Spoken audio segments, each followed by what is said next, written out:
Welcome to the Modern Legacy podcast, where we help ambitious footballers, parents, coaches, and clubs maximize their potential both on and off the pitch. Each week, we will bring you some practical voices, expert insights, and real conversations on player development, coaching, performance, mindset, and everything it takes to succeed in the modern game. Whether your goal is to improve, compete at the highest level, or simply understand football on a deeper level, you are in the right place. This podcast is proudly brought to you by Modern Legacy International Soccer Academy, developing the next generation of footballers around the world, sponsored by Questa Sports, your trusted teamwear partner. Now let's get into today's episode. Today episode is going to be on 10 habits every elite footballer has. And the first topic conversation we're going to discuss is sleep. Ocean, do you want to start on that one for us? Yeah, so sleep's obviously the first one because it's the most important in my eyes.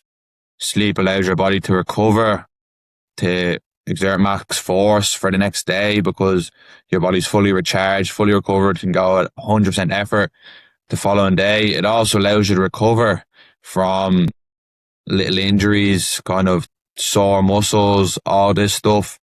It allows your body to relax, focus on while you're in a sleep, focus on recovering them, fixing them, and allowing your body to be at 100% for the next day.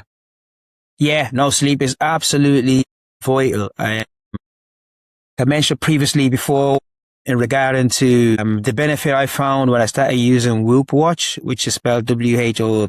The watch does actually work quite well. I know Amazon have brought their own one called Amazfit, but it does really look into your deep sleep, amount of sleep, your REM sleep and stuff like that. The stats and the numbers that it gives you is really, really good. And obviously, we're in 2026 in the modern day. Everything is nearly aligned on numbers. Everything is around numbers. The GPS, everything that you do is numbers. Because if you can get the right numbers, like the old analogy goes, humans lie, but numbers don't lie. When I have a good quality sleep and good amount of sleep, when it comes to if it's 7 or 8 hours or whatever it is, I have tremendous amount of energy to go on my run. I have tremendous amount of energy for the day. But the days where I have a lower sleep and lower deep sleep, my energies they're little for sure. Cause even when I go for a run, I know the numbers. I don't run the same, with the same intensity cause the energies are slightly lower. So if that's happening for me, that I'm not playing, imagine for elite footballer, the difference will make in your game. It can be different between you playing a 6 out of 10 or a 9 out of 10. So how old you are, this sleep is pivotal. So if you're a gamer and you like playing games and stuff like that, I'll reverse it. Rather than playing at midnight, sleeping at 2, 3 a.m., play your games during the day if you want to just chill out or whatever, playing your games. But make sure when it's night time, you get a good night's sleep. Because why? It's going to improve your performance. And if you keep improving your performance, you become more valuable. The more valuable you are, the more you feel good about yourself anyways, because you're doing well for the team, you're doing well for yourself. And you're just in a better mood all day, to become an elite footballer. The next one is nutrition. So the next one is nutrition. Ocean. Nutrition's huge. Obviously, for me, I can speak firstly on that because this time 3 years ago, I was overweight, 128 kilos. And in the space of 4 or 5 months after focusing on my nutrition, I dropped down to 84 kilos. So that kind of opened my eyes up, and obviously studying it in college a bit kind of opened my eyes up to realise how important nutrition actually is. And since that point, I haven't looked back. Been always constantly kind of focused on what I'm eating, watching what I'm eating, making sure I am enjoying myself, going out and having a bit of food, but I'm also kind of, when I'm at home, I'm eating healthy. I'm eating filling meals to kind of keep myself and my body fueled properly. Yeah, no, you're a great person to speak to that, because it's good actually, because when you speak about nutrition, to talk about yourself if you have that scenario. So it's a good one for you to talk about when you're talking to players, you know what I mean? The benefit of it, how it's helped you. Or obviously it's not easy to maintain, as you will know. You can go up and down, do you know what I mean? Yeah. But the most important thing is to try and get yourself back on track when you feel like you're not locked in or whatever. But keeping it consistent is not easy, and you've managed to do that. And it's all about, trying to keep that as part of your life now rather than, going back to where you were before, which is actually hard. So you're doing really well. So you're a good example of someone that can talk about nutrition. But look, your nutrition overlaps and helps your sleep. If you eat good nutrition, if you're not eating takeaways, you'll notice it. What about this after listening to this podcast? Notice when you go and have a takeaway or whatever outside, your sleep is never the same. You don't sleep as well. Your sleep is not quality. So your nutrition affects everything. It affects your sleep, affects your deep sleep. They're using that 80-20 model during the week. You know what I mean? Make food at home, and then during the weekend, after the match or whatever, go eat a takeaway, go whatever, just to kind of like get the body, eating something different. But if you can, 5 days a week eat at home. But if you can't, because obviously we're outside, we're doing so much outside, you know what I mean? That's totally fine. But this is more for parents. If you have a child, make sure the dinner's at home, most of the days. And then after the match, feed them. You know what I mean? But don't be getting them to have takeaways every evening. And then they say, Mom and Dad, I would like to be a professional footballer. And you think they're going to be a professional footballer? No chance. So you need to advise them. You know what I mean? You need to advise them after listening to this podcast going, okay, we're going to taper things a little bit. We're going to make sure that we make you dinner at home. And then on the weekends, we'll go get you a takeaway after your match. Not takeaway before a match, by the way, because that's going to obviously affect the performance. Because some parents don't know that. They're bringing their kids for Mackie D's and stuff like that on a Friday night. And then the kid has a game on a Saturday and they were in there, oh, my son or my daughter didn't play well today. Well, there's a little tip for you.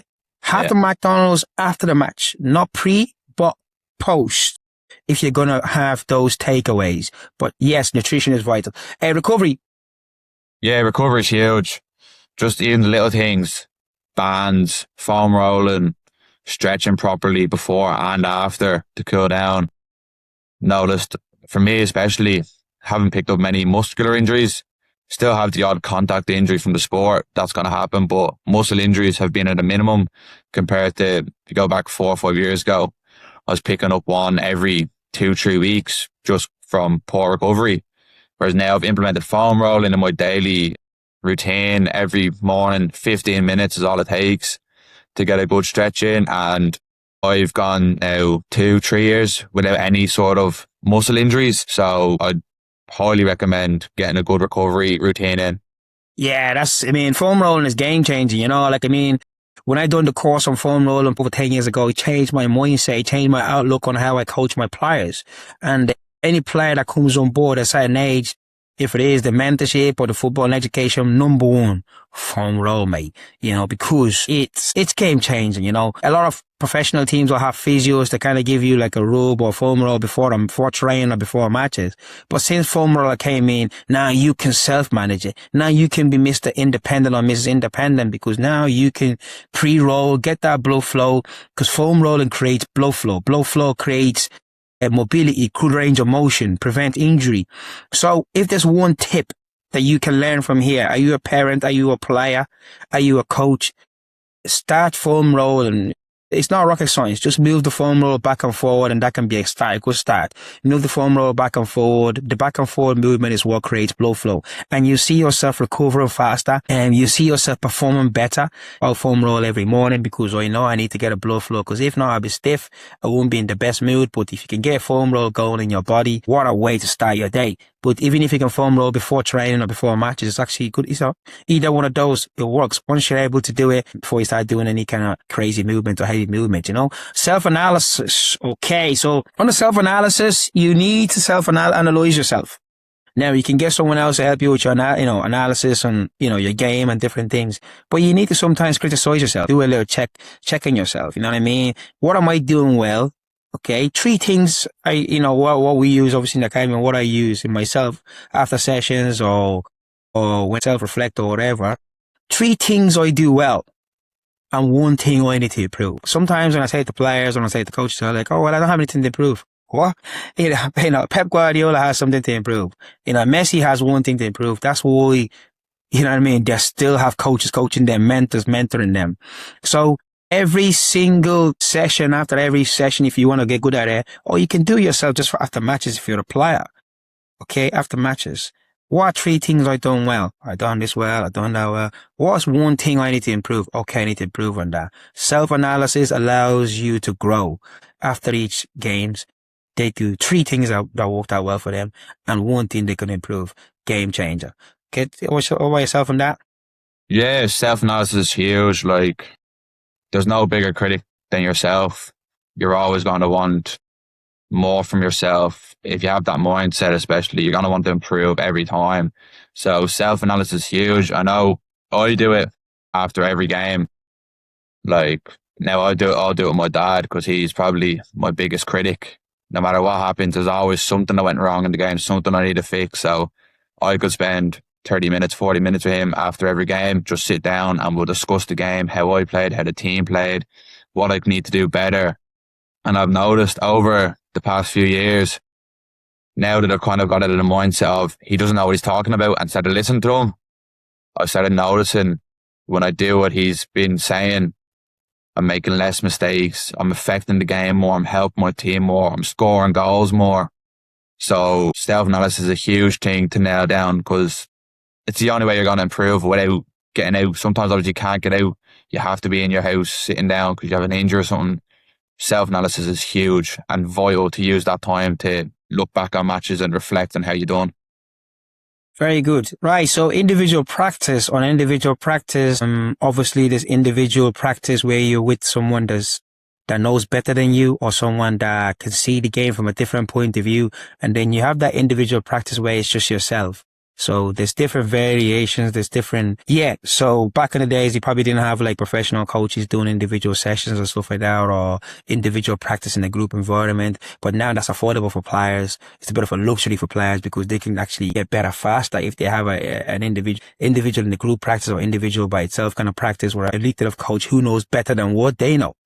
Do you know what I mean? But if you know better than the coach, there's no point. Do you know what I mean? You're wasting your time. But individual practice does play a role.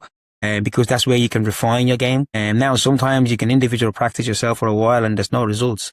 And that's when you need to you need to start searching, who can help me get that a little bit better? Who can give me the tips and the tricks to be able to make this get better? Because I'm trying myself, but it's not getting better. So you need to use that brain of yours to know when to ask for help.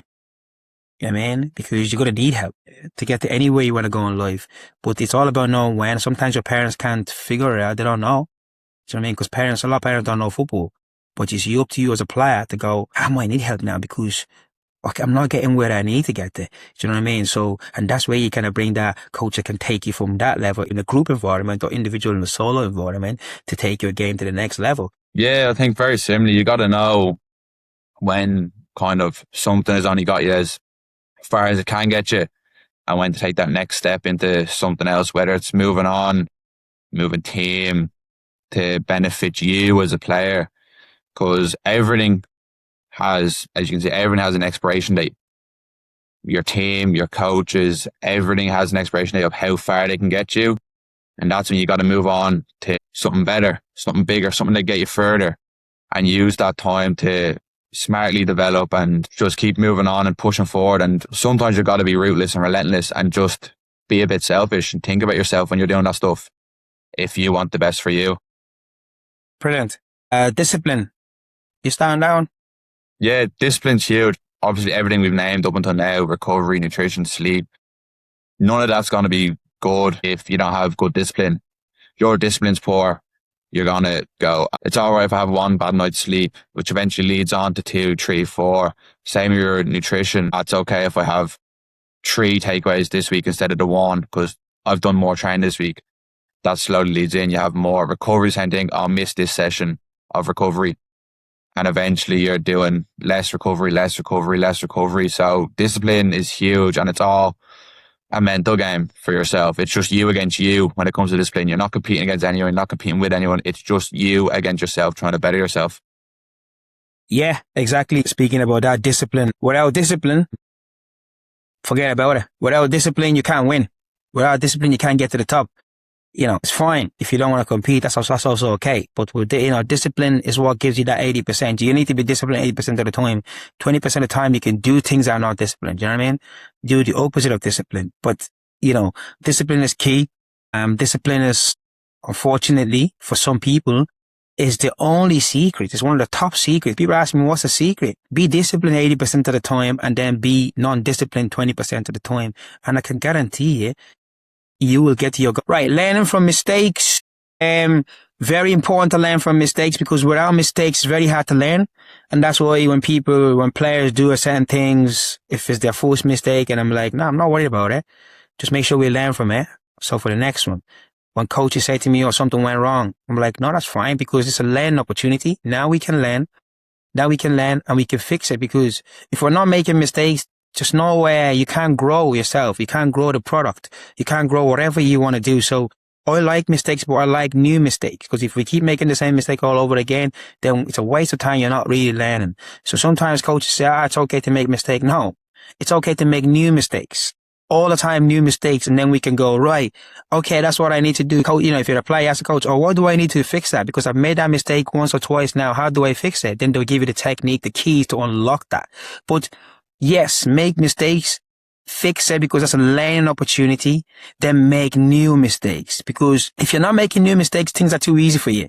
You're playing at a low level, or you're playing at a level that you could play higher, or you're kind of like the sessions are too comfortable and you like it comfortable. But when you kind of do new things, usually you make mistakes.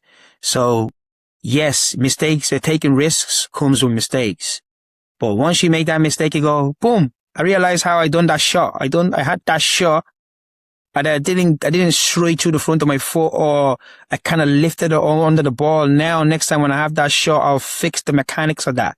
So yes, mistakes are a very important learning opportunity, Yeah. Yeah, I think same. Yeah, mistakes have a bad rep of being bad, but they're only bad if you're not using them to learn. If you learn from your mistakes, then every mistake you make is good. Once you're not repeating the same thing over and over again. If you've learned and you've changed and you've eliminated that mistake, then I'd be happier to make 10 mistakes in a game and learn and know what to do than make one mistake in the game and keep making that same mistake every time I play. You always need to learn from your mistakes. Otherwise, it's pointless. Communication. Communication is very important, especially in modern day football. Players don't communicate as much because we got the technology, we got the internet, we don't really interact with humans as much as we used to do.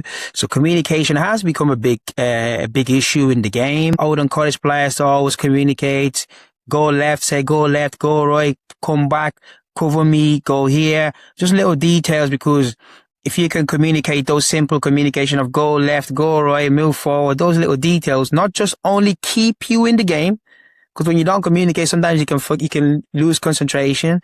It keeps you in the game, but also people can interact with you a bit more. Communication can solve our problems. But when we're not communicating, we're not solving problems. And playing football matches is AKA solving problem solving. That's what football is. So it is a big problem. It is a big issue that we're having in a modern day game. But I will encourage any upcoming player, or parent, encourage your kids, or coaches, encourage your kids to communicate by simply saying, go left, go right. Easy communications like that. What about yourself? Yeah, I think the same. I think communication's huge. Like, I've noticed it. Even if there's one or two players that aren't at the standard of your team, you can almost talk players through a game just by letting them, like you said, go left, go right, drop back, push forward. Just by giving them those little commands and short instructions, you can talk players through a full 90 minutes and make them look better than they actually are, because you're giving the instructions clear, they're short, they're sweet, they're understanding. So communication's a huge thing, especially nowadays. Very good. We've got two more that we're going to fly through. Professionalism, just doing things the right way. You know what I mean? It's not about just getting paid. Do you know what I mean? It's about doing things the right way, so one day you can get paid. So, amateurs like doing things the wrong way and be like, oh, there's no consequences. But a professional goes, there's a consequence here if I don't do it right, because it might backfire on me. So you know what? I'm going to try and do things the right way, so no one can blame me. But if you do things the right way, no one can complain. It's just not even worth the hassle of being unprofessional. People just do things the right way. So the best way you can do it. So at least you have no worries. You're at peace with your work. You're at peace with your game, because you've done things the right way. Yeah. Yeah, I think the same. It's a standards thing. Like, I'd be looking at, like, if you're going to do something, why not do it to the best of your ability and at 100%? Why bother doing something and going, I'll go through it at 50%? You may as well not do it. If you're going to pick up something and start something or do something or continue at something, you may as well give it 100% energy, 100% effort to get the best out of it. And at least then, if it doesn't work out, you can tell yourself and be proud of yourself that I gave it all I could. It just wasn't meant to be. Excellent. Last one is accountability. Do you understand that one? Yeah, holding yourself accountable is huge. Kind of, it's a lot easier to pass the blame onto the person beside you, the person next to you, but to understand when you've been at fault and when you've been in the wrong is huge. And I think you also need a good group of mates around you and teammates to be able to hold you accountable as well and let you know, right, you've overstepped here. You need to rein it in a little bit and kind of look at yourself and see where you've gone wrong, rather than, because obviously there's two different types of friends. There's yes men and then there's realists. The yes men will just tell you what you want to hear to make you feel happy. Yeah, no, he's in the wrong. You've done everything perfectly. Whereas your real friends will tell you, no, you're in the wrong here, and will hold you accountable. And eventually you'll start holding yourself accountable. And in my opinion, that's the best way to grow. I've started surrounding myself with people like that that'll tell me, no, you're in the wrong here. And the growth I've had in the last few months as a person hanging around with them kind of people compared to people that'll just agree with everything I said is huge. And it's only for the better. Yeah, spot on. Yeah, that's pretty much it. Accountability. You need to be accountable, even accountable with yourself, but also people that can hold you accountable. And that's where the self-reflection is very important, that you reflect and go, okay, is there anything I need to improve? How did that go? Because that way you can grow. Actually, some people don't like growing. Some people are afraid of growth. So, but I don't think you should be afraid of growth. If you're accountable or people hold you accountable, then you can grow more. But accountability is a huge part of being a professional footballer or being a professional in general. So, yeah, so be accountable and, keep it going till you get to your goals. Thanks for listening to the Modern Legacy podcast. Enjoy the episode. Make sure to subscribe and leave a review and share it with teammates, parents, or coach who you believe could benefit from this conversation. You can also watch the full episodes on our YouTube channel. Follow us on Spotify. Learn more about our programs at modernlegacy.com. Until next time, keep learning, keep improving, continue building your legacy.